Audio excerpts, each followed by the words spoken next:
Semua orang nge-vape ya. FOMO deh. Halo deh. Hai, lagi lihat vape ya?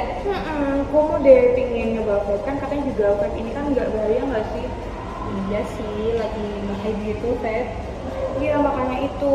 Terus juga kan nggak kayak rokok, nggak dibakar. Jadinya harusnya Lebih sehat ya.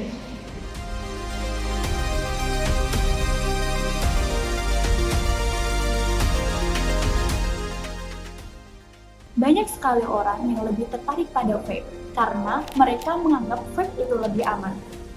Tapi sayangnya, belum tentu semua informasi tersebut itu benar. Asli, aku baru tahu kalau ternyata vape sama pot itu lebih bahaya daripada rokok.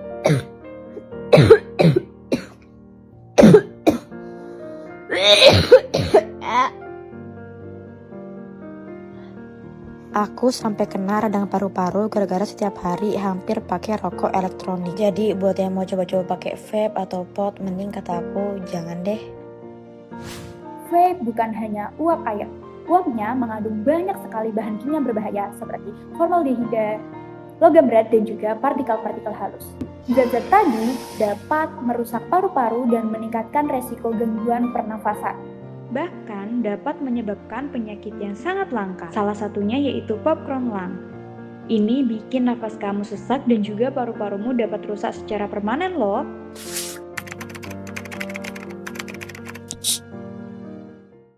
Rokok dan vape sama-sama ngehasilin zat yang bikin doyan, ketagihan, bahkan sampai kecanduan, yaitu nikotin. Nah, di rokok, nikotin masuk ke tubuh lewat asap pembakaran. Dan asap inilah yang sangat bahaya, soalnya asap pembakaran bisa-bisa ngerusak paru-paru, bahkan bikin kanker. Dampaknya juga bisa nyebar ke organ-organ lain. Nah, ini beda sama vape. Asap vape sebenarnya bukan asap, tapi uap. Ya, dia terbuat dari cairan kimia khusus yang dipanasin sampai nguap. Mirip kayak pas kita masak air.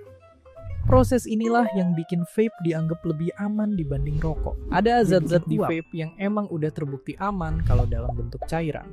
Kalau mereka dipanasin jadi uap, efeknya bisa jadi berubah. Bahkan mereka mungkin bisa interaksi satu sama lain dan jadi lebih bahaya. Ada beberapa yang kalau dipanasin bisa jadi pemicu penyakit jantung dan paru-paru. Jadi, udah tahu kan faktanya bahwa vape tetap mengandung zat berbahaya termasuk nikotin.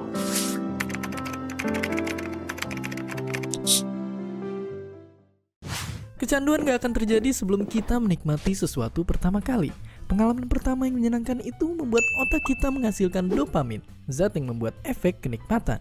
Dopamin ini kemudian mempengaruhi bagian otak lain sehingga pengalaman tersebut tidak terlupakan dan kita akan berusaha mendapatkannya kembali. Jadi kalau kita melihat hal itu untuk kedua kalinya, apalagi kalau sedang lapar, maka pasti kita kepengen lagi. Tingkat kecanduan berbeda-beda sesuai dengan jumlah dopamin yang dihasilkan. Kalau kecanduan mie ayam paling-paling bikin badan gemuk. Maka lain lagi dengan ganja, kokain, dan kawan-kawannya. Zat adiktif yang terdapat di benda-benda terlarang tersebut bisa meningkatkan jumlah dopamin dengan drastis. Akibatnya otak pun kepingin lagi merasakan sensasi dopamin yang sama banyaknya, bahkan lebih sampai-sampai berani melakukan hal-hal yang di luar akal sehat walaupun mereka tahu zat yang mereka konsumsi itu banyak sisi negatifnya. Tidak semua produk vape diproduksi secara higienis.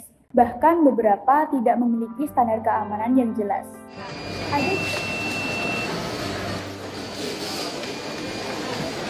So this step kind of blows my mind. Our friend here.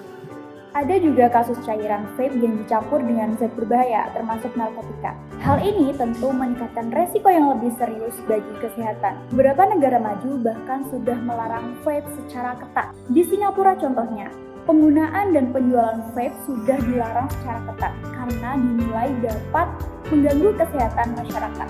Jangan mudah percaya pada tren.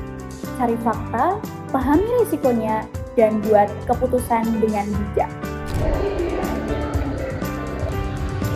ternyata nggak seaman yang aku kira ya.